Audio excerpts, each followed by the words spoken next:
Une question, cette fois-ci, du frère Trabi de la Belgique, je crois bien. Nous allons en Belgique prendre son audio qui est venu.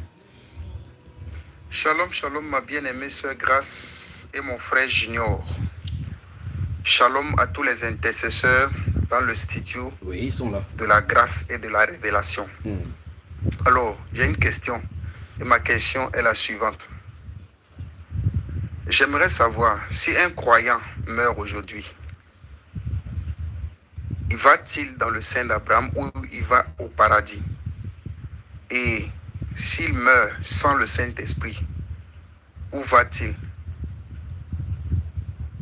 Et s'il meurt avec le Saint-Esprit, où va-t-il aussi? Les terriens, les terriens. Merci. C'est votre frère Panier de la Belgique. Oui. Je vous aime aussi, mon frère.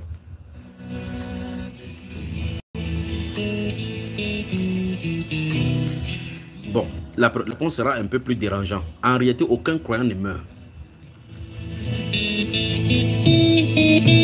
Ouvre mon cœur à ta présence, ouvre mon âme à ta présence, ouvre ma vie, esprit de vie, ouvre ma vie.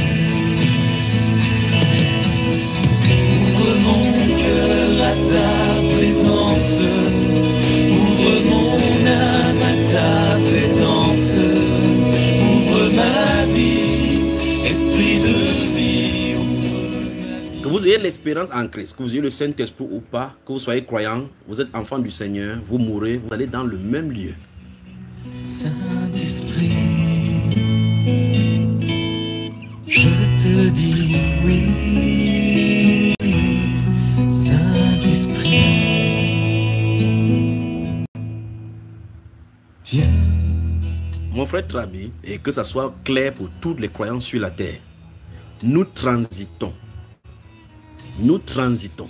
Quand vous voyagez dans un pays, d'un pays à un autre, et que vous devez faire, à l'avion doit atterrir dans un autre pays, vous prenez le visa de ce pays-là, de transit aéroportuaire, si vous allez durer le transit dans un autre pays pour pouvoir séjourner dans ce pays dans l'optique d'aller chez vous. Nous quittons de quelque part, nous sommes en transit dans la terre, sur cette terre-ci où il y a ce qu'on appelle la mort. Cette mort-là qui nous enveloppe et qui désire manger notre chair parce que ça lui a été donné dans le livre de Genèse de nous bouffer. Alors donc quand il finit de bouffer, nous quittons ici pour prendre donc l'envol pour retourner où nous étions, là où ça a été préparé, où Dieu a préparé une cité pour nous. Alors il n'y a pas d'épilogue là-dessus. Quiconque vit et croit en moi ne verra jamais la mort. Je te dis oui, Saint-Esprit. Je te dis oui,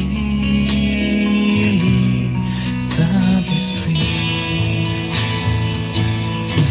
Je te dis oui,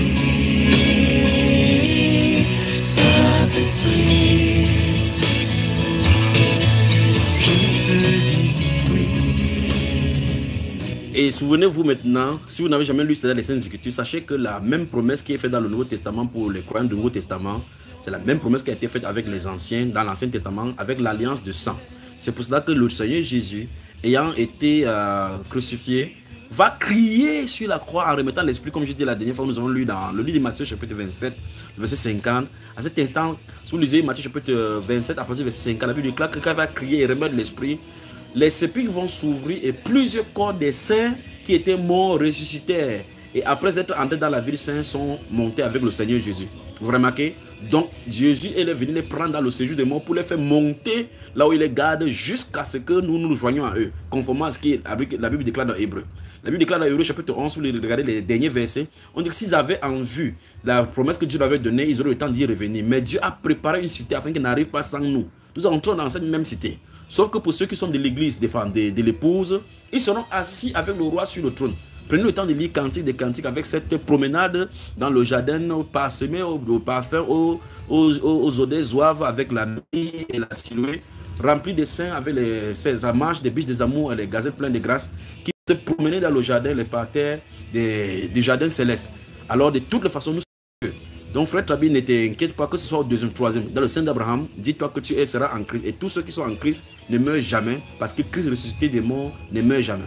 Il nous a donné la vie éternelle en prenant notre mort. Donc, ce n'est plus possible qu'on meure. On ne meurt pas deux fois pour la même cause.